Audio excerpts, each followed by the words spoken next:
ನಮಸ್ತೆ, welcome back to our YouTube channel. ಎಲ್ಲರೂ ಹೇಗಿದ್ದೀರಾ? ನಾನು ಚೆನ್ನಾಗಿದ್ದೀನಿ, ನೀವು ಚೆನ್ನಾಗಿದ್ದೀರಾ ಅಂತ ಭಾವಿಸ್ತಾ ಇದ್ದೀನಿ. ಸುಮಾರು 1 ತಿಂಗಳಾದಮೇಲೆ ನಾನು ಮತ್ತೆ ವಿಡಿಯೋನ ಕಂಟಿನ್ಯೂ ಮಾಡ್ತಾ ಇದ್ದೀನಿ ಫ್ರೆಂಡ್ಸ್. ಯಾಕೆ ಇಷ್ಟು ದಿನ ವಿಡಿಯೋ ಮಾಡಿಲ್ಲ ಮತ್ತು ಏನಾಗಿತ್ತು ಅನ್ನೋದನ್ನು ನಾನು ಈ ವಿಡಿಯೋದಲ್ಲಿ ಶೇರ್ ಮಾಡ್ತಾ ಇದ್ದೀನಿ. ವಿಡಿಯೋನ ಸ್ಕಿಪ್ ಮಾಡದೆ ಕೊನೆವರೆಗೂ ನೋಡಿ. ವಿಡಿಯೋ ಇಷ್ಟ ಆಯಿತು ಅಂದರೆ like and share and subscribe ಮಾಡಿ. ಬನ್ನಿ ಫ್ರೆಂಡ್ಸ್, ವಿಡಿಯೋ ಸ್ಟಾರ್ಟ್ ಮಾಡೋಣ. ಇನ್ನು ಇವತ್ತು ಅಡುಗೆದೇನು ಟೆನ್ಷನ್ ಇಲ್ಲ. ಏನಕ್ಕಂದರೆ ರಾತ್ರಿ ಚಿಕನ್ ತಂದಿದ್ವಿ, ಬಿರಿಯಾನಿ ಮಾಡಿದ್ವಿ ಫ್ರೆಂಡ್ಸ್. ಸರಿಯಾಗಿ ಯಾರೂ ಊಟ ಮಾಡಿಲ್ಲ, ಹಾಗೇ ಇದೆ. ಇನ್ನು ನಾನು ಇವತ್ತು ಮನೆಯಲ್ಲಿ ಒಬ್ಬಳೇ ಇರೋದು. ಏನಕ್ಕಪ್ಪ ಅಂದರೆ ನಮ್ಮ ಮನೆಯವ್ರು ಕೂಡ ಕೆಲ್ಸಕ್ಕೆ ಹೋಗಿದ್ದಾರೆ, ಬಳ್ಳಾರಿಗೆ ಹೋಗಿದ್ದಾರೆ ಅವರು. ಊಟ ಸರಿಯಾಗಿ ಮಾಡದೇ ಇರೋದ್ರಿಂದ ಬಿರಿಯಾನಿ ಆಗಿದೆ ನೋಡ್ರಿ, ಎಷ್ಟೊಂದಿದೆ. ಈಗ ಮಧ್ಯಾಹ್ನಕ್ಕೂ ಮತ್ತು ಬೆಳಗಿನ ತಿಂಡಿಗೂ ಇದೇ ಆಗುತ್ತೆ. ಇನ್ನು ನಮ್ಮ ಚಿಕ್ಕವನು ಅವನಿಗೇನಾದರೂ ಬಿಸಿಯಾಗಿ ಮಾಡಿಕೊಡ್ಬೇಕು. ನಮ್ಮ ದೊಡ್ಡವನು ಇನ್ನೇನು ಸ್ಕೂಲಿಗೆ ಹೋಗಿದ್ದಾನೆ. ಇದು ಕೂಡ ಅಷ್ಟೇ, ನಿನ್ನೆ ರೊಟ್ಟಿ ಮಾಡಿದ್ದೆ, ನಿನ್ನೆ ಮಧ್ಯಾಹ್ನ ರೊಟ್ಟಿ ಮತ್ತು ಎಣ್ಗಾಯಿ ಪಲ್ಯ, ಅದು ಗ್ರೇವಿ ಉಳಿದಿತ್ತು, ಅದನ್ನು ಕೂಡ ಬಿಸಿ ಮಾಡಿಟ್ಟಿದ್ದೀನಿ. ಅಡುಗೆದೇನು ಇವತ್ತು ಟೆನ್ಷನ್ ಇಲ್ಲ, ಆರಾಮಾಗಿರ್ಬೋದು. ಮನೆ ಕೆಲಸ ಕೂಡ ಮುಗ್ದಿದೆ. ಇನ್ನು ನೋಡ್ತಾ ಇದ್ದೀರಲ್ಲ, ಕಿಚನ್ನ ಸ್ವಲ್ಪ ಆಲ್ಟ್ರೇಷನ್ ಮಾಡಿದ್ದೀನಿ. ನೀವು ಹಳೆ ವಿಡಿಯೋಸಲ್ಲೆಲ್ಲ ನೋಡಿರ್ಬೋದು. ನಾವಿಲ್ಲಿ ಸ್ಟವ್ನ ಒಂದು ದೊಡ್ಡ ಟೇಬಲಲ್ಲಿ ಫಿಕ್ಸ್ ಮಾಡ್ಕೊಂಡಿದ್ವಿ, ಇಡೋಕೆ ಜಾಗ ಇಲ್ಲ ಅಂತೇಳ್ಬಿಟ್ಟು. ಶೆಲ್ಫ್ ಇದ್ದಿಲ್ಲಲ್ಲ, ಹಾಗಾಗಿ ಟೇಬಲ್ ಮೇಲೆ ಇಟ್ಟು ಅಡುಗೆ ಮಾಡ್ತಾಯಿದ್ವಿ. ಈಗೇನು ಮಾಡಿದ್ದೀವಿ ಅಂತಂದರೆ, ಒಂದು ಚಿಕ್ಕದಾಗಿರೋಂಥ ನಂದು ಸ್ಟವ್ ಏನಿದೆಯಲ್ಲ, ಆ ಸ್ಟವ್ ಮೆಜರ್ಮೆಂಟಲ್ಲೇ ಈ ವುಡ್ ಪೀಸ್ನ ತೊಗೊಂಡಿದ್ವಿ. ಮನೇಲೇ ಇತ್ತು, ಇದನ್ನು ತೊಗೊಂಡ್ಬಿಟ್ಟು ಈ ಥರ ಫಿಟ್ ಮಾಡಿಕೊಟ್ಟಿದ್ದಾರೆ. ಇದಿಷ್ಟು ಮಾಡಿರೋದು ಯಾವ ಥರ ಫಿಟ್ ಮಾಡಿದ್ದಾರೆ ಅಂತಂದರೆ, ಒಂದು ಎಡ್ಜಲ್ಲಿ ಒಂದು ಎಡ್ಜನ ಈ ಥರ ಶೆಲ್ಫ್ ಮೇಲೆ ಫಿಟ್ ಮಾಡಿದ್ದಾರೆ. ಇನ್ನೊಂದು ಎಡ್ಜನ ಈ ಕಡೆ ಒಂದು ಸಿಂಗಲ್ ಆ್ಯಂಗ್ಯುಲರ್ ಕೊಟ್ಬಿಟ್ಟು ಈ ಥರ ಫಿಟ್ ಮಾಡಿದ್ದಾರೆ. ನೀವು ನೋಡ್ತಾ ಇರ್ಬೋದು ಆ್ಯಂಗ್ಯುಲರು. ಇಷ್ಟೇ ಫ್ರೆಂಡ್ಸ್. ಇದಿಷ್ಟು ಮಾಡಿರೋದ್ರಿಂದ ನನಗೆ ಕಿಚನಲ್ಲಿ ಸ್ವಲ್ಪ ಜಾಗ ಜಾಸ್ತಿನೇ ಅನ್ನಿಸ್ತಾ ಇದೆ. ಮುಂಚೆ ಎಲ್ಲ ನಾನು ರೊಟ್ಟಿ ಮಾಡೋದಾಗಿರ್ಬೋದು, ತರಕಾರಿ ಹೆಚ್ಚೋದಾಗಿರ್ಬೋದು, ಈ ಥರ ಎಲ್ಲ ಮಾಡೋಕೆ ನಾನು ನಮ್ಮ ನಡುಮನೆ ಅಂತೇನು ಕರಿತೀವಲ್ಲ, ಅಲ್ಲಿಗೆ ಮತ್ತು ಕಿಚನಿಗೆ ಅಡ್ಡಾಡಬೇಕಿತ್ತು. ಅಲ್ಲಿ ಕಟ್ ಮಾಡ್ಕೊಂಡು ಇಲ್ಲಿ ತಗೊಂಬಂದು ಅಡುಗೆ ಮಾಡೋದು, ಆ ಥರ ಮಾಡಬೇಕಿತ್ತು. ಈಗೇನಿಲ್ಲ, ಜಾಗ ಇರೋದ್ರಿಂದ ರೊಟ್ಟಿ ಆಗಿರಲಿ, ಅಡುಗೆ ಸಂಬಂಧಪಟ್ಟಿರೋದು ಇಲ್ಲೇ ಕೆಲಸ ಮುಗಿಸ್ಕೊಂಡ್ಬಿಡ್ತೀನಿ. ಇದಿಷ್ಟು ಜಾಗ ಉಳಿದಿದೆ ನೋಡಿ. ಇದಿಷ್ಟು ನನಗೆ ಇರೋದ್ರಿಂದನೇ ಎಷ್ಟೋ ಹೆಲ್ಪ್ ಆಗ್ತಾಯಿದೆ. ಇನ್ನು ಈ ಥರ ನನಗೆ ಫಿಟ್ ಮಾಡಿಕೊಟ್ಟಿರೋದು ಬೇರೆ ಯಾರೂ ಅಲ್ಲ, ನಮ್ಮ ಮನೆಯವರು. ಏನೇ ಆಗಲಿ ಮನೇಲಿ ಚಿಕ್ಕದಾಗೆ ಆಲ್ಟ್ರೇಷನ್ ಮಾಡಿದರೂ ಕೂಡ ಎಷ್ಟೊಂದು ಖುಷಿ ಅನ್ನಿಸ್ತಾ ಇರುತ್ತೆ. ತುಂಬಾ ಹೆಲ್ಪ್ ಆಗ್ತಾಯಿದೆ. ಈಗ ಟಿಫನ್ ಎಲ್ಲ ಮಾಡೋಕ್ಕೂ ಮುಂಚೆ ನಾನು ಫಸ್ಟು ರೇಷನ್ ಅಕ್ಕಿ ಖಾಲಿ ಆಗಿದೆ. ನಾವು ರೇಷನ್ ಅಕ್ಕಿ ಊಟ ಮಾಡೋದು. ರೇಷನ್ ಅಕ್ಕಿನ ಜರಡಿ ಹಿಡ್ಕೋಬೇಕು. ಈಗ ಜರಡಿ ಹಿಡಿಯೋಕ್ಕೆ ಎಲ್ಲನೂ ರೆಡಿ ಮಾಡ್ಕೊಂಡಿದ್ದೀನಿ. ಅಕ್ಕಿ ಮತ್ತು ಅಕ್ಕಿ ಜರಡಿ ಹಿಡಿದ್ಬಿಟ್ಟು ಹಾಕೋಕ್ಕೆ ಬಕೆಟ್ ತೊಗೊಂಡಿದ್ದೀನಿ. ಇದಿಷ್ಟು ರೆಡಿ ಮಾಡ್ಕೊಂಡಿದ್ದೀನಿ. ಈಗ ಜರಡಿ ಹಿಡಿಬೇಕಷ್ಟೇ.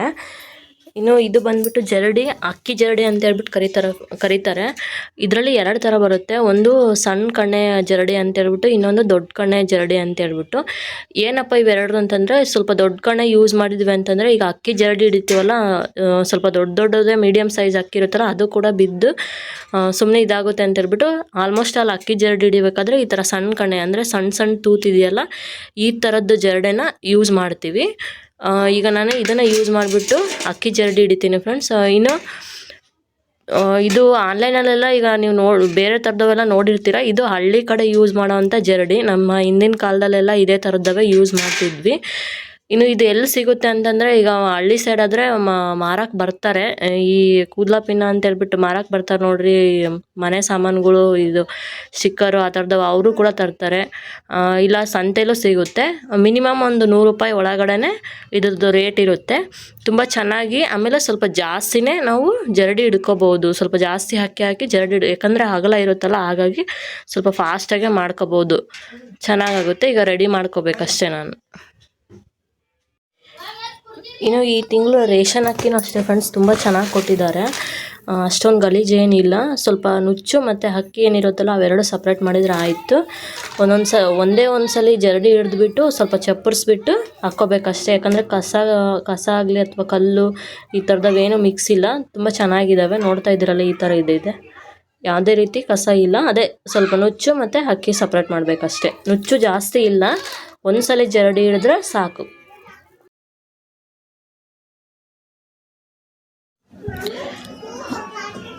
ಇನ್ನು ಜರಡಿ ಹಿಡಿಯೋಣ ಅಂತೇಳ್ಬಿಟ್ಟು ಜರಡಿ ಹಿಡಿತಾ ಇದ್ದೀನಿ. ಇನ್ನು ಈ ವಿಡಿಯೋದಲ್ಲಿ ನಾನು ಯಾಕೆ ಇಷ್ಟು ದಿನ ವಿಡಿಯೋ ಅಪ್ಲೋಡ್ ಮಾಡಿಲ್ಲ ಅನ್ನೋದನ್ನು ಶೇರ್ ಮಾಡ್ತೀನಿ ಅಂತ ಹೇಳಿದ್ದೆ. ಅದನ್ನು ಕೂಡ ಶೇರ್ ಮಾಡ್ತೀನಿ ಫ್ರೆಂಡ್ಸ್. ಏನೂ ಇಲ್ಲ, ಒಬ್ಬ ಯೂಟ್ಯೂಬರಿಗೆ ಒಂದು ಮೊಬೈಲ್ ಅನ್ನೋದು ಎಷ್ಟು ಇಂಪಾರ್ಟೆಂಟ್ ಅನ್ನೋದು ನನಗೆ ಈಗ ಗೊತ್ತಾಯಿತು. ಮುಂಚೆ ಎಲ್ಲ ಮೊಬೈಲ್ ಇಲ್ಲ ಅಂದರೂ ಕೂಡ ಟೈಮ್ ಹೋಗ್ತಾ ಇತ್ತು, ಮೊಬೈಲಿಂದ ಅಷ್ಟು ಅವಶ್ಯಕತೆ ಅಂತ ಅನ್ನಿಸ್ತಾ ಇದ್ದಿಲ್ಲ.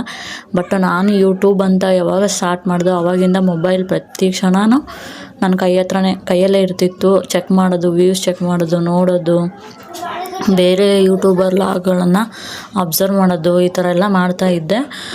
ಹೀಗೆ ಒಂದು ದಿನ ಯೂಟ್ಯೂಬ್ ಅಪ್ಲೋಡ್ ಮಾಡಿಬಿಟ್ಟು ಯೂಟ್ಯೂಬಲ್ಲಿ ವೀಡಿಯೋಸ್ಗಳನ್ನು ಅಪ್ಲೋಡ್ ಮಾಡಿಬಿಟ್ಟು ವೀಡಿಯೋಸ್ ನೋಡ್ಕೊತ ಕೂತ್ಕೊಂಡಿದ್ದಾಗ ಸಡನ್ನಾಗಿ ನನ್ನ ಮೊಬೈಲು ಸ್ವಿಚ್ ಆಫ್ ಆಗಿಬಿಡ್ತು. ಯಾಕಾಯಿತು ಅಂತ ನನಗೂ ಗೊತ್ತಾಗಲಿಲ್ಲ. ಅದಾದಮೇಲೆ ನಾನು ತುಂಬಾ ಟ್ರೈ ಮಾಡಿದೆ ಅದನ್ನು ಆನ್ ಮಾಡೋಕ್ಕೆ, ಚಾರ್ಜ್ ಖಾಲಿ ಆಗಿರ್ಬೋದು ಅಂತೇಳ್ಬಿಟ್ಟು ಚಾರ್ಜಿಗೆ ಕೂಡ ಹಾಕಿದೆ. ಅದಾದಮೇಲೆ ಮತ್ತೆ ಇದಕ್ಕೂ ಮುಂಚೆ ನಾನು ಏನು ಅಂದ್ಕೊಂಡೆ, ಏನೋ ಚಾರ್ಜರಿಂದು ಪ್ರಾಬ್ಲಮ್ ಇರ್ಬೋದು. ಏನಕ್ಕಂದರೆ ನಾನು ಈಗ ಯೂಟ್ಯೂಬ್ ಸ್ಟಾರ್ಟ್ ಮಾಡಿ 5 ತಿಂಗಳಾಗಿದೆ. ಅಂದರೆ ಡಿಸೆಂಬರ್ 27 ಬಂದರೆ 5 ಕಂಪ್ಲೀಟಾಗಿ 6 ತಿಂಗಳು ನಡೆಯುತ್ತೆ. ನಾನು ಯೂಟ್ಯೂಬ್ ಸ್ಟಾರ್ಟ್ ಮಾಡಿದ್ದೆ ನನಗೆ ಹೊಸ ಮೊಬೈಲು ನನ್ನ ಕೈಗೆ ಬಂದಮೇಲೆ. ನಾನು ತೊಗೊಂಡಿದ್ದ ಮೊಬೈಲ್ ಯಾವುದು ಅಂತಂದರೆ ಸ್ಯಾಮ್ಸಂಗ್ F14 ಸೀರೀಸ್ ಮೊಬೈಲು. 10,000 ಅನಿಸುತ್ತೆ ತೊಗೊಂಡಿದ್ದು. ಆ ಮೊಬೈಲ್, ಹೊಸ ಮೊಬೈಲ್ ತೊಗೊಂಡಾಗಲೇ ನಾನು ವೀಡಿಯೋನ ಸ್ಟಾರ್ಟ್ ಮಾಡಿದ್ದು ಫ್ರೆಂಡ್ಸ್. ಫೀಚರ್ಸು ತುಂಬ ಚೆನ್ನಾಗಿತ್ತು, ಆಮೇಲೆ ಕ್ಯಾಮ್ರಾ ಕ್ವಾಲಿಟಿ ಸಖತ್ತಾಗಿತ್ತು, ತುಂಬಾ ಇಷ್ಟ ಆಗಿತ್ತು ನನಗೆ. ಅದು ಒಂಥರ ನನ್ನ ಬೆಸ್ಟ್ ಫ್ರೆಂಡ್ ಅಂತಲೇ ಹೇಳ್ಬೋದು. ಯೂಟ್ಯೂಬ್ ಮಾಡೋಕ್ಕೆ ಸ್ಟಾರ್ಟ್ ಮಾಡಿದಾಗಿಂದ ಆ ಥರ ಹಚ್ಕೊಂಡಿದ್ದೆ ನಾನು. ಸಡನ್ನಾಗಿ ಅದೇನಾಗಿಬಿಡ್ತು, ಯೂಟ್ಯೂಬಿಗೆ ವೀಡಿಯೋಸ್ ಅಪ್ಲೋಡ್ ಮಾಡಿ ಹಂಗೆ ನೋಡ್ಕೊತ ಕೂತ್ಕೊಂಡಿರ್ಬೇಕಾದ್ರೆ ಸ್ವಿಚ್ ಆಫ್ ಆಗಿಬಿಡ್ತು. ನಾನೇನು ಅಂದ್ಕೊಂಡೆ, ಬಿಡು ಹೊಸ ಮೊಬೈಲು, ಚಾರ್ಜ್ ಏನಾದರೂ ಖಾಲಿಯಾಗಿರಬೇಕು, ಚಾರ್ಜಿಗೆ ಇಡೋಣ ಅಂತೇಳ್ಬಿಟ್ಟು ಚಾರ್ಜಿಗೆ ಕೂಡ ಇಟ್ಟೆ, ಆನ್ ಆಗಲಿಲ್ಲ. ಆಮೇಲೆ ಚಾರ್ಜರಿಂದೇ ಪ್ರಾಬ್ಲಮ್ ಇರ್ಬೋದು ಅಂದ್ಕೊಂಡು, ಏನಕ್ಕಂದ್ರೆ ಹೊಸ ಮೊಬೈಲ್ ಇತ್ತಲ್ಲ, ಹಾಗಾಗಿ ಆ ಥರ ಎಲ್ಲ ಯೋಚನೆ ಮಾಡಿ ಚಾರ್ಜರು ಕೇಬಲೆಲ್ಲ ಚೇಂಜ್ ಮಾಡಿದೆ. ಇಷ್ಟೆಲ್ಲ ಆದರೂ ಆನ್ ಆಗಲಿಲ್ಲ. ಆಮೇಲೆ ನಮ್ಮ ಮನೆಯವರು ಇನ್ನೂ ಕೆಲ್ಸಕ್ಕೆ ಹೋಗಿದ್ರು, ಸಂಜೆ ಬಂದರು, ಈ ಥರ ಮೊಬೈಲು ಸ್ವಿಚ್ ಆಫ್ ಆಗಿದ್ದಾರೆ, ಆನ್ ಆಗ್ತಾಯಿಲ್ಲ, ಬೆಳಗ್ಗೆಯಿಂದನೂ ನೋಡ್ತಾ ಇದ್ದೀನಿ ಅಂತಂದರು. ಅವರು ಕೂಡ ತುಂಬಾ ಟ್ರೈ ಮಾಡಿದರು, ಬಟ್ ಆಗಲಿಲ್ಲ. ಆವಾಗ ಏನು ಮಾಡಿದ್ವಿ, ಇನ್ನೂ ನಾವು ತಗೊಂಡು 6 ತಿಂಗಳು ಕೂಡ ಆಗಿದ್ದಿಲ್ಲಲ್ಲ, ಹಾಗಾಗಿ ಕಸ್ಟಮರ್ ಸರ್ವಿಸ್ ಕೇರ್ ಇರುತ್ತಲ್ಲ, ಕಾಲ್ ಮಾಡಿ ಕೇಳಿದ್ವಿ ಈ ಥರ. ಆಮೇಲೆ ನಾನು ತೊಗೊಂಡಿದ್ದು ಆನ್ಲೈನಲ್ಲಿ, ಫ್ಲಿಪ್ಕಾರ್ಟಲ್ಲಿ ಕಾಂಟ್ಯಾಕ್ಟ್ ಮಾಡಿದಾಗ ಅವರು ದಾವಣಗೆರೆಯಲ್ಲಿ ಸ್ಯಾಮ್ಸಂಗ್ ಸರ್ವಿಸ್ ಸೆಂಟ್ರ್ ಇದೆ, ಅಲ್ಲಿಗೆ ತೊಗೊಂಬರ್ರಿ, ನೋಡೋಣ ಏನಾಗಿದೆ ಅಂತ ಚೆಕ್ ಮಾಡ್ತೀವಿ ಅಂತ ಹೇಳಿದರು. ಅದಾದಮೇಲೆ ಒಂದು 2 ಡೇಸ್ ಬಿಟ್ಟು ಹೋದ್ವಿ. ಏನಕ್ಕಂದರೆ ನಮ್ಮ ಮನೆಯವರು ಬ್ಯುಸಿ ಇದ್ದರು ಸ್ವಲ್ಪ ವರ್ಕಲ್ಲಿ, ಹಾಗಾಗಿ ಒಂದು 2-3 ದಿನ ಆದಮೇಲೆ ದಾವಣಗೆರೆಗೆ ಹೋದ್ವಿ. 1-2 ಸಲ ದಾವಣಗೆರೆಗೆ ಅಡ್ಡಾಡಿದ್ವಿ ಅದನ್ನು ರಿಪೇರಿ ಮಾಡಿಸೋ ಸಲುವಾಗಿ. ಫಸ್ಟ್ ಟೈಮ್ ಹೋದಾಗ, ಇಲ್ಲ ಇದು ಚಾರ್ಜರ್ ಪಿನ್ ಹಾಳಾಗಿದೆ, ಚಾರ್ಜರ್ ಪಿನ್ ಚೇಂಜ್ ಮಾಡಬೇಕು. ಚಾರ್ಜರ್ ಪಿನ್ ಚೇಂಜ್ ಮಾಡೋಕ್ಕೆ ಅದು ಕಡಿಮೆನೇ ಅಮೌಂಟ್ ಎಷ್ಟಾಗುತ್ತೆ ಅಂತ ಕೇಳಿದ್ವಿ. ಕಡಿಮೆನೇ ಆಗುತ್ತೆ, 1,000-2,000 ಆಗ್ಬೋದು, ಅದರೊಳಗಡೆ ಮಾಡ್ಬೋದು ಅಂತೇಳಿದರು. ಅದಕ್ಕೆ ನಾವೇನಂದ್ವಿ, ಸರಿ ಅಂತಂದು ಸುಮ್ಮನೆ. ಆಮೇಲೆ ನಾನು ತೊಗೊಂಡಿನ್ನೂ 1 ವರ್ಷನೂ ಆಗಿದ್ದಿಲ್ಲ, ವಾರಂಟಿ ಇರುತ್ತಲ್ಲ, ಕೇಳಿದ್ವಿ. ಇಲ್ಲ ಇದು ಎಕ್ಸ್ಟ್ರಾ ಚಾರ್ಜ್ ಆಗುತ್ತೆ, ನೀವೇ ಕೊಡಬೇಕು ಅಂತಂದರು. ಅದಾದಮೇಲೆ ಮತ್ತೆ ಸರಿ ಅಂತ ಮಾಡಿಸೋಣ, ಇನ್ನೇನು ಯೂಟ್ಯೂಬ್ಗೆ ನನಗೆ ಬೇಕೇ ಬೇಕಾಗುತ್ತೆ, ಮಾಡಿಸೋಣ ಅಂತ ಅಂದ್ಕೊಂಡು ಕಾಂಟ್ಯಾಕ್ಟಿಗೆಲ್ಲ ಬೇಕು ಅಂತೇಳ್ಬಿಟ್ಟು ಕೊಟ್ಟು ನೆಕ್ಸ್ಟು 2 ಡೇಸ್ ಆದಮೇಲೆ ಅವರು ಸರ್ವಿಸ್ ಸೆಂಟ್ರಿಂದ ಫೋನ್ ಮಾಡಿ, ಇಲ್ಲ ಇದಾಗಲ್ಲ, ಇದು ಒಳಗಡೆ ನೀರು ಹೋಗಿದೆ, ಬೋರ್ಡ್ ಹೋಗಿದೆ, ಮಿನಿಮಮ್ ಅಂದರೆ ಒಂದು 8,000-9,000 ದುಡ್ಡಾಗುತ್ತೆ, ಮಾಡಿ ಅಂದರೆ ಮಾಡ್ತೀವಿ ಅಂತಂದರು. ಈಗ ಬೋರ್ಡೇ ಹೋಗಿದೆ ಅಂತಂದರೆ ಅದು ಮೊಬೈಲೇ ವೇಸ್ಟ್ ಅಂತಲೇ ಅರ್ಥ. ನಾವೀಗ 8,000-9,000 ಕೊಟ್ಟು ರೆಡಿ ಮಾಡಿಸಿದ್ರು ಕೂಡ 1-2 ತಿಂಗಳು 3 ತಿಂಗಳು ಬರುತ್ತೆ, ಮತ್ತು ಅದೇ ಕಥೆನೇ ಆಗುತ್ತದು. ಇದೇ ಥರನೇ ನಮ್ಮ ಮನೆಯವ್ರದ್ದು ಹಳೆ ಮೊಬೈಲು ಕೂಡ ಅಷ್ಟೇ, ಆನರ್ ಇತ್ತು ಅವ್ರದ್ದು. ಆನರ್ ಮೊಬೈಲನ್ನು ಅಷ್ಟೇ ಇದೇ ಥರನೇ ಬೋರ್ಡ್ ಹೋಗಿದೆ ಅಂತ ಹೇಳ್ಬಿಟ್ಟು 1-2 ಸಲ ಚೇಂಜ್ ಮಾಡಿದ್ವಿ. ರೆಗ್ಯುಲರಾಗಿ 2 ತಿಂಗಳು 3 ತಿಂಗಳು ಬರೋದು, ಮತ್ತೆ ಹಾಳಾಗೋದು, ಅದೇ ಥರನೇ ಆಗ್ತಿತ್ತು. ಆಮೇಲೆ ಕಡಿಮೆ ಅಮೌಂಟ್ ಅಲ್ಲ ಫ್ರೆಂಡ್ಸ್, ಎಷ್ಟು ಅಂತಾರಂದರೆ 8,000. ಮತ್ತು ನನಗೆ 8,000 ಹೇಳಿದ್ರು. ನಮ್ಮ ಮನೆಯವ್ರದ್ದು ಆನರ್ ಇತ್ತಲ್ಲ, ಅವರಿಗೆ 2 ಸಲ ಮಾಡಿಸಿದ್ರು ಕೂಡ 10,000 ಕೊಟ್ಟು ಮಾಡಿಸಿದ್ವಿ ನಾವು. ಹಾಗಾಗಿ ಬೇಡ, ನೋಡೋಣ ಅಮೌಂಟ್ ಆದರೆ ಹೊಸ ಮೊಬೈಲೇ ತೊಗೊಳೋಣ ಅಂತ ಅಂದ್ಕೊಂಡಿದ್ವಿ. ಮತ್ತು ಸುಮ್ಮನೆ ಬಂದ್ವಿ ಮನೆಗೆ ರಿಟರ್ನ್ ಮೊಬೈಲ್ ತೊಗೊಂಡು. ಅದಾದಮೇಲೆ ಇಲ್ಲಿ ನಮ್ಮದು ಮಲೆಬೆನ್ನೂರಲ್ಲ ನಾವಿರೋದು, ಇಲ್ಲಿ ಲೋಕಲ್ ಅಂಗಡಿಗಳಲ್ಲೆಲ್ಲ ಕೇಳಿದ್ವಿ. ಇವರು ಕೂಡ ಅದೇ ಸಜೆಷನ್ ಕೊಟ್ಟರು, ಇಲ್ಲ ಅದು ಮತ್ತೆ ರಿಪೇರಿ ಮಾಡಿಸಿದ್ರು, ಮತ್ತೆ ಬ್ಯಾಟ್ರಿ ಪ್ರಾಬ್ಲಮ್ ಆಗೋದು, ಮತ್ತೆ ಸ್ವಿಚ್ ಆಫ್ ಆಗೋದು, ಈ ಥರ ಆಗುತ್ತೆ, ಸುಮ್ಮನೆ ಹೊಸ ಮೊಬೈಲೇ ತೊಗೊಂಬಿಡ್ರಿ ಅಂತ ಹೇಳಿದರು. ಈಗ ಸಡನ್ನಾಗಿ ಹೊಸ ಮೊಬೈಲ್ ತೊಗೋಬೇಕು ಅಂತಂದರೆ ಅಮೌಂಟ್ ಇತ್ತು, ಬಟ್ ಮತ್ತೆ ತೊಗೊಳ್ಳೋದು ಅಂತಂದರೆ ನನಗೆ ಯಾಕೋ ಬೇಜಾರು ಅನ್ನಿಸ್ತು. ಇನ್ನು ತಗೊಂಡು 6 ತಿಂಗಳಾಗಿಲ್ಲ, ಹಿಂಗಾಗ್ಬಿಡ್ತಲ್ಲ ಅಂತ ಹೇಳ್ಬಿಟ್ಟು ಸುಮ್ಮನೆ ಆದೆ. ಅದಾದಮೇಲೆ ಇದೆಲ್ಲ ವಿಚಾರ ನಮ್ಮ ಮನೇಲಿ ಗೊತ್ತಾಯಿತು, ಅಂದರೆ ನಮ್ಮ ಅತ್ತೆಯವರಿಗೆಲ್ಲ ಗೊತ್ತಾಯಿತು. ನಮ್ಮ ಅತ್ತೆ ಹತ್ರ ಹೊಸ ಮೊಬೈಲ್ ಇತ್ತು ಅವ್ರು ತಗೊಂಡೊಂದು 2 ಮಂತ್ಸ್ ಆಗಿತ್ತು. ಮೊಟೋರೋಲಾ 54 5G ಮೊಬೈಲು. ಒಂದು ತಿಂಗಳು ಯೂಸ್ ಮಾಡಿಲ್ಲ ಅವರು, 1 ತಿಂಗಳು 1.5 ತಿಂಗಳು ಯೂಸ್ ಮಾಡಿರ್ಬೋದು, ನನಗೂ ಸರಿಯಾಗಿ ಗೊತ್ತಿಲ್ಲ. ಬಟ್ ಹೊಸ ಮೊಬೈಲ್ ಅದು. ಸರಿ ತಗೊಳ್ರಿ, ಮತ್ತೆ ಏನು ಮಾಡ್ತೀರಾ, ನಾನಂತೂ ಏನು ಯೂಸ್ ಮಾಡಲ್ಲ, ನೀನೇ ಮಾಡು. ವೀಡಿಯೋಗಳೆಲ್ಲ ಬ್ಯಾಕ್ ಆಗಿದ್ವಲ್ಲ, ಮಾಡಿದ್ದಿಲ್ಲಲ್ಲ, ಯಾಕೆ ಏನು ಅಂತ ವಿಚಾರಿಸಿದಾಗ ಹಿಂಗೆ ಮೊಬೈಲ್ ಹಾಳಾಗಿದ್ದೆ, ಹಾಗಾಗಿ ಮಾಡಿಲ್ಲ ಹಂಗಿಂಗೆ ಅಂತ ಹೇಳಿದ್ದಕ್ಕೆ, ಸರಿ ತಗೊಂಡು ಮಾಡು ಅಂತ ಹೇಳ್ಬಿಟ್ಟು ನಮ್ಮ ಅತ್ತೆ ಅವ್ರದ್ದೇ ಮೊಬೈಲು ನನಗೆ ಕೊಟ್ಟು ಒಂದು 10-15 ದಿನ ಆದಮೇಲೆ ಮತ್ತೆ ಅವ್ರು ಹೊಸದು ತಗೊಂಡ್ರು. ತುಂಬಾ ಹೆಲ್ಪ್ ಆಯಿತು. ಈಗ ಸಡನ್ನಾಗಿ ನಾನು ಹೊಸ ಮೊಬೈಲ್ ತೊಗೋಬೇಕಂದಿದ್ರೆ ತುಂಬ ಕಷ್ಟ ಅನ್ನಿಸ್ತಿತ್ತು. ಬಟ್ ಅದನ್ನು ನಮ್ಮ ಸಿಚುವೇಶನ್ ಅರ್ಥ ಮಾಡಿಕೊಂಡು ನಮ್ಮ ಅತ್ತೆ ನಾವು ಕೇಳಿದ್ರು, ನೋಡೋಣ ತಡಿ ಮನೇಲಿ ಯಾವುದಾದ್ರು ಇರ್ಬೋದು ಅಂತ ಹೇಳ್ಬಿಟ್ಟು ಹುಡುಕಿದ್ರು. ಇಲ್ಲ ಅವೆಲ್ಲ ಹಳೇವಿದ್ದಾವೆ ಅಂತ ಹೇಳ್ಬಿಟ್ಟು ಅವ್ರ ಮೊಬೈಲೇ ನನಗೆ ಕೊಟ್ಟು ಅವ್ರು ಹೊಸ್ದಾಗಿ ಕೊಟ್ಟರು. ತುಂಬಾ ಹೆಲ್ಪ್ ಆಯಿತು, ತಗೊಂಡ್ರು. ತುಂಬಾ ಹೆಲ್ಪ್ ಆಯಿತು ನನಗೆ. ಇಷ್ಟೆಲ್ಲ ಆಯಿತು ಫ್ರೆಂಡ್ಸ್. ಈಗ ಗೊತ್ತಾಯಿತು ನನಗೆ ಒಬ್ಬ ಯೂಟ್ಯೂಬರ್ಗೆ ಮೊಬೈಲ್ನ ಅವಶ್ಯಕತೆ ಎಷ್ಟಿದೆ ಅಂತ ಹೇಳ್ಬಿಟ್ಟು.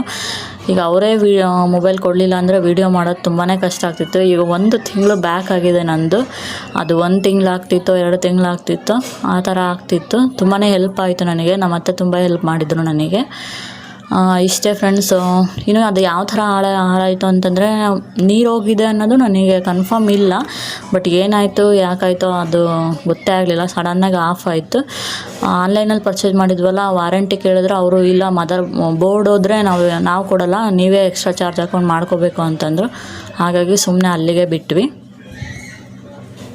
ಈಗ ಜರಡಿ ಹಿಡಿಯೋದಾಗಿದೆ. ಸ್ವಲ್ಪ ಇಲ್ಲಿ ಬಕೆಟಿಗೆ ಹಾಕಬೇಕಾದ್ರೆ ಸ್ವಲ್ಪ ಅಕ್ಕಿ ಚೆಲ್ಬಿಡ್ತು. ಇನ್ನು ನೋಡ್ರಿ, ಫುಲ್ಲು ಇದು ಒಂದು 25 kg ಬರ್ಬೋದು. ಇಷ್ಟನ್ನು ನಾನು ಜರಡಿ ಮಾಡಿ ಇಟ್ಕೊಂಡೆ ಅಂತಂದರೆ 1 ಅಥವಾ 1.5 ತಿಂಗಳು ನಮಗೆ ಬರುತ್ತೆ. ಅನ್ನ ಕಡಿಮೆ ಮಾಡೋದು ನಾವು, ರೊಟ್ಟಿ ಜಾಸ್ತಿ ಯೂಸ್ ಮಾಡ್ತೀವಿ, ಹಾಗಾಗಿ ಅಷ್ಟು ದಿನ ಬರುತ್ತೆ. ಇನ್ನು ಇಷ್ಟು ಅಕ್ಕಿಗೆ ನೋಡ್ರಿ ಎಷ್ಟು ಚೆನ್ನಾಗಿದೆ ಅಕ್ಕಿ, ತುಂಬ ಚೆನ್ನಾಗಿದೆ. ಸ್ವಲ್ಪ ಭತ್ತದ ಕಾಳು ಇತ್ತು, ಅದು ಬಿಟ್ಟರೆ ಬೇರೆ ಏನೂ ಇದ್ದಿಲ್ಲ. ಇಷ್ಟು ನುಚ್ಚು ಬಂದಿದೆ. ಇಷ್ಟೇ. ಈ ನುಚ್ಚನ್ನೆಲ್ಲ ನೀಟಾಗಿ ಬಾಚಿಕೊಂಡು ತುಂಬಿ ಒಂದು ಚೀಲದಲ್ಲಿ ಹಾಕಿಟ್ಕೊತೀವಿ. ಇಲ್ಲಿ ತಗೊಳಕ್ಕೆ ಬರ್ತಾರೆ, ಅವರಿಗೆ ಕೊಡ್ತೀವಿ, ಅಂದರೆ ಕಡಿಮೆ ರೇಟಿಗೆ ಕೊಡ್ತೀವಿ. ಇನ್ನು ಅಕ್ಕಿ ಇಷ್ಟು ಉಳಿದಿದೆ. ಇದನ್ನಷ್ಟು ನೀಟ್ ಮಾಡಿಬಿಟ್ಟು ಈ ಅಕ್ಕಿನ ಫಸ್ಟು ನಾನು ಕಿಚನಿಗೆ ತಗೊಂಡೋಗಿಟ್ಟು ಇದನ್ನಷ್ಟು ತುಂಬಬೇಕು. ನೋಡಿದ್ರಲ್ಲ ಫ್ರೆಂಡ್ಸ್, ನಾನು ಯಾವ ಥರ ಜರಡಿ ಹಿಡಿದೆ ಅಂತೇಳ್ಬಿಟ್ಟು. ಮುಂಚೆ ಏನೂ ಬರ್ತಾಯಿದ್ದಿಲ್ಲ ನನಗೂ ಕೂಡ. ಇತ್ತೀಚೆಗೆ ನಾನು ಕಲ್ತಿರೋದು ಅದು ಮದುವೆ ಆದಮೇಲೆ ಕಲ್ತಿದ್ದೀನಿ ಪರ್ಫೆಕ್ಟಾಗಿ. ಇದು ಜರಡಿ ಹಿಡಿತೀನಿ, ಬಟ್ ಚಪ್ಪರಿಸ್ತಾರೆ ಅಂತ ಹೇಳ್ತಾರಲ್ಲ, ಅದು ಕೂಡ ಬರಲ್ಲ ನನಗೆ ಯಾವ ಥರ ಬರುತ್ತೋ ಆ ಥರ ಮಾಡ್ಕೊತೀನಿ. ಆಮೇಲೆ ನೀಟಾಗೆ ಮಾಡ್ತೀನಿ. ಬಟ್ ಪರವಾಗಿಲ್ಲ. ಬಟ್ ಅಮ್ಮ ಅಜ್ಜಿ ಅವರೆಲ್ಲ ಮಾಡ್ತಾರಲ್ಲ, ಆ ಥರ ಬರಲ್ಲ ನನಗೆ. ಬಂದಷ್ಟು ನಾನು ಮಾಡ್ಕೊತ ಹೋಗ್ತೀನಿ. ಇಷ್ಟೇ ಫ್ರೆಂಡ್ಸ್, ಇವತ್ತಿನ ವಿಡಿಯೋನ ಇಲ್ಲಿಗೆ ಮುಗಿಸ್ತಾ ಇದ್ದೀನಿ. ವಿಡಿಯೋ ಇಷ್ಟ ಆಯಿತು ಅಂದ್ಕೊಂಡಿದ್ದೀನಿ. ವಿಡಿಯೋ ಇಷ್ಟ ಆಯಿತು ಅಂದರೆ ಲೈಕ್ ಆ್ಯಂಡ್ ಶೇರ್, ಸಬ್ಸ್ಕ್ರೈಬ್ ಆಗಿ. ಹೊಸ ಯೂಟ್ಯೂಬರ್ಗೆ ನಿಮ್ಮ ಸಪೋರ್ಟ್ ತುಂಬಾ ಮುಖ್ಯ. ಆದಷ್ಟು ಇನ್ಮೇಲೆ ರೆಗ್ಯುಲರಾಗಿ ವೀಡಿಯೋಸ್ಗಳನ್ನು ಅಪ್ಲೋಡ್ ಮಾಡೋಕ್ಕೆ ಟ್ರೈ ಮಾಡ್ತೀನಿ. ಆಮೇಲೆ ತುಂಬ ಜನ ವೀಡಿಯೋಸ್ನ ನೋಡ್ತಾ ಇದ್ದೀರಾ, ಸಬ್ಸ್ಕ್ರೈಬ್ ಆಗ್ತಿಲ್ಲ. ಪ್ಲೀಸ್ ಸಬ್ಸ್ಕ್ರೈಬ್ ಆಗಿ ನನ್ನ ಚಾನಲ್ಗೆ ಸಪೋರ್ಟ್ ಮಾಡಿ ಅಂತ ಕೇಳ್ಕೊತಿದ್ದೀನಿ. ನೆಕ್ಸ್ಟ್ ವಿಡಿಯೋದಲ್ಲಿ ಮತ್ತೆ ಸಿಗ್ತೀನಿ ಫ್ರೆಂಡ್ಸ್. ಅಲ್ಲಿವರೆಗೂ ಟೇಕ್ ಕೇರ್.